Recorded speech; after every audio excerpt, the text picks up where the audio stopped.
I'll just briefly, to try and catch us up a little bit on time, describe the APSA M.O.R.E program. For those who were not here earlier, it's a new leadership program that has been developed after about 20 years of discussion in conjunction with the APSA Board of Governors. And Dr. Gao and I took the lead on this, totally built it from the ground up with the help of a lot of the leaders in APSA, experts in topics such as networking, emotional intelligence, doing a personal survey of your leadership style, et cetera. It's open to up to 24 participants each year, and our first cohort had 19 participants. As part of the work product for the participants, we asked them to create action projects so that they could either impact APSA as a whole or pediatric surgery as a whole. And we had a session this morning where we heard about 2 of those projects, and these are the additional projects, 2 more projects. And I would invite our team, Dr. Barry Rich, I believe, and Jennifer DeFazio and Shahab Shafley to come to the podium to talk about a senior surgeon mentor / resource project. So thank you. You can take that slide deck down. Oh, are we going to do the other one first? Okay, sorry. Do you want me to introduce the other one first then? Or? Yeah, if you want to go ahead and put one of the slide sets up and we'll figure out which is going first. I think there was a reversal there.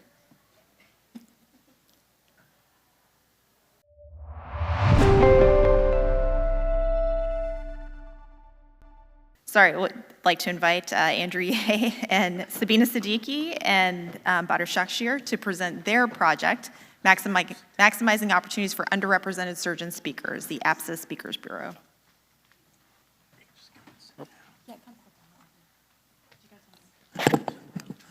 Thank you for the opportunity to speak to you today about our project, the APSA Speakers Bureau.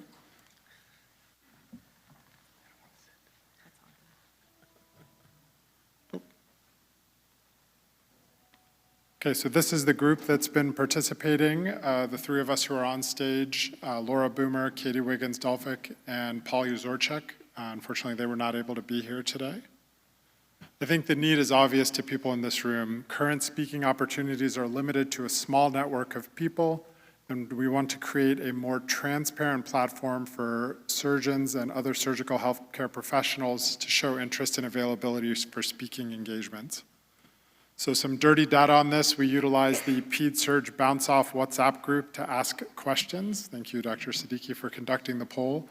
And what this shows is that there is a small group of senior people at academic centers who are being invited over and over to speak, which I think we all know empirically. There were certainly comments to the other. There are people who are trying to break this trend, and here are 2 comments that speak to trying to break this trend or at least move it in a direction of being able to speak towards interests, but sorry, the slides just changed up here. Yet nevertheless, the delta persists in terms of a small focus group that's giving the majority of these talks. So we've kind of covered why it's important in terms of the perceived versus real disparities in the opportunities provided. But these opportunities in the academic world are very obviously tied to our capacity to be promoted. But even in the non-academic and the community practices, there are benefits tied to establishing your expertise in a space, establishing your value to an institution, and your capacity to negotiate. For all these reasons, we know that the opportunity to speak, it ties into success in various ways within our profession. So our solution for this is to create what we call a speakers bureau that can be housed within APSA. This can be theoretically tied into the profile that you create when you become a member of APSA. In addition to listing the demographic data that you already list, you can elect to be a part of the Speakers Bureau. You can upload a photo, a CV. You can provide self-reported expertise in an area of interest and your willingness to travel. Perhaps APSA can help you negotiate an honorarium. Perhaps you can put recorded talks up there. A lot of these questions that we're asking really depend on what we think the membership feels would be of value to them and their professional success, which is one of APSA's main goals here, right?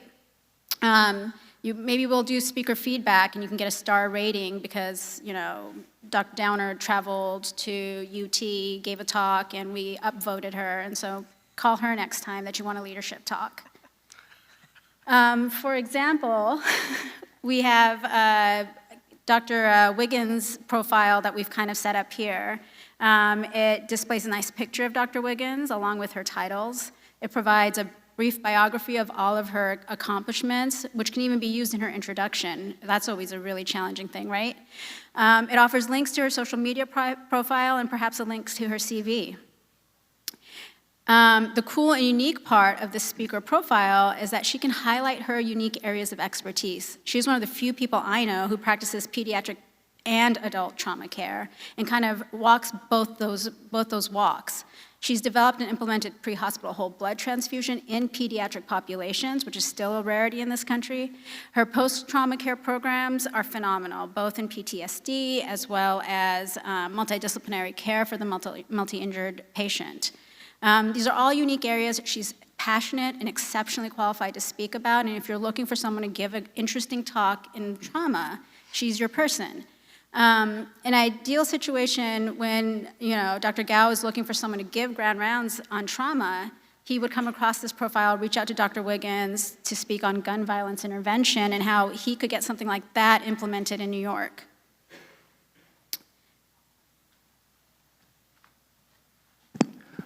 We see as the next steps in this project to formally validate the need to create a more equitable system to identify potential speakers for grand rounds or other opportunities within our specialty to speak, and then also identify barriers or gaps in producing these equitable opportunities.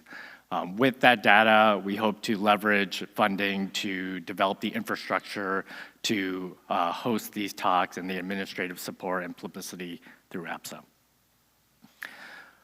What we hope to ultimately develop is a lecture clearinghouse where we can upload finished educational talks to share among the membership, as well develop formal speaking opportunities for junior faculty, similar to perhaps what the Society of Asian Academic Surgeons does with visiting speakers at other institutions.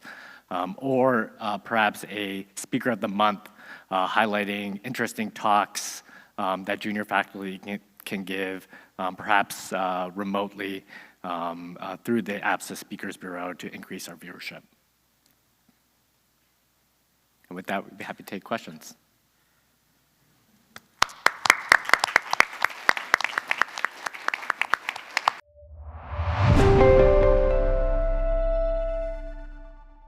So our next presentation is going to be on senior surgeon mentors.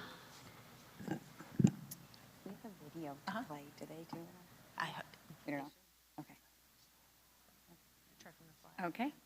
Hi. Thank you so much for this opportunity, and thank you to the APSA M.O.R.E Academy for the privilege to present our idea.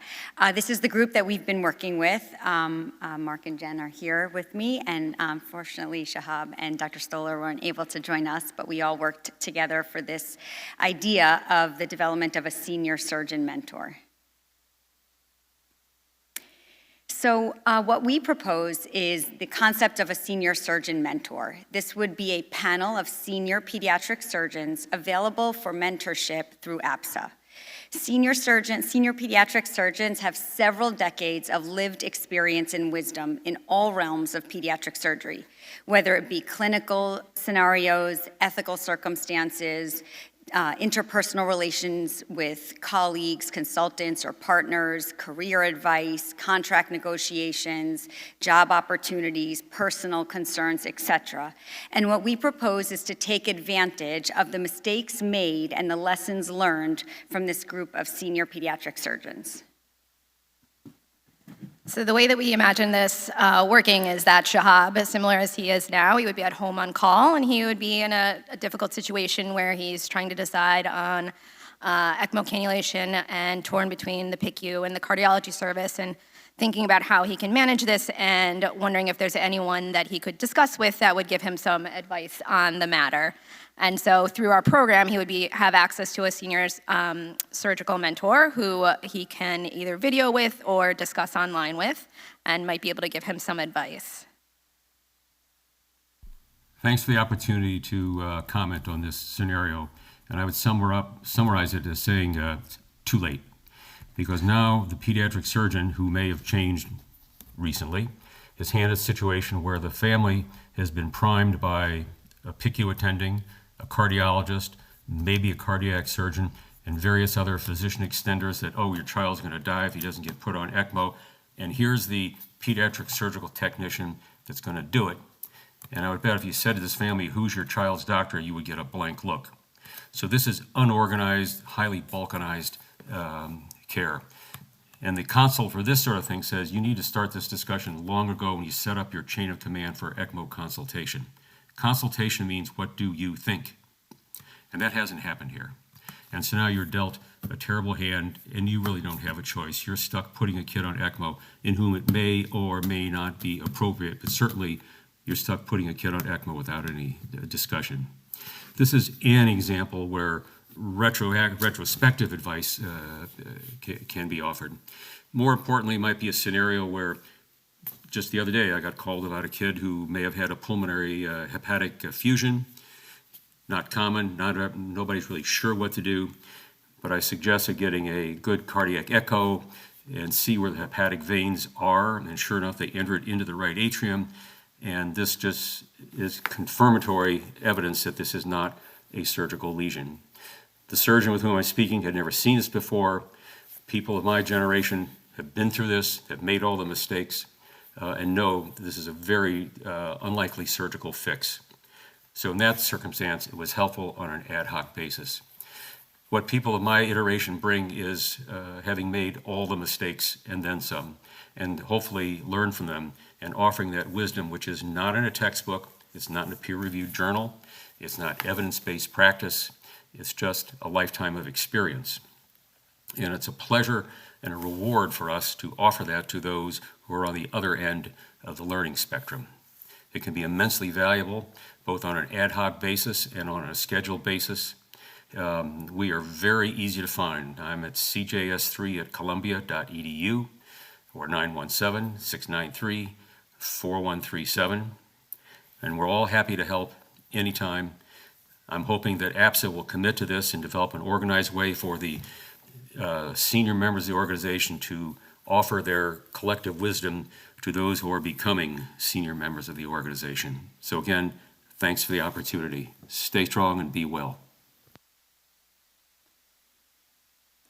So you can see through our program, Dr. Shahab would have access to Dr. Stoller, who not only would give him clinical advice, but also systematic, programmatic advice and advice for a similar difficult case that he may have also been through.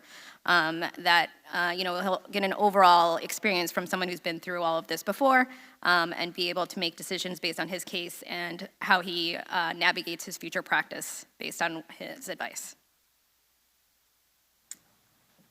So how exactly would this work?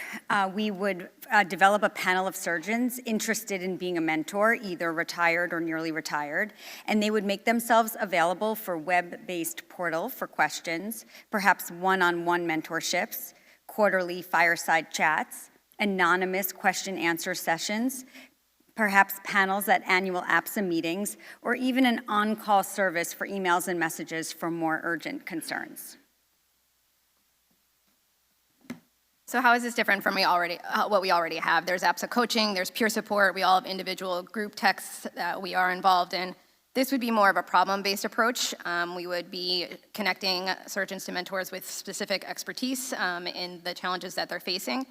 They would have real-life focused solutions and coaching based on their personal discussions and opinions.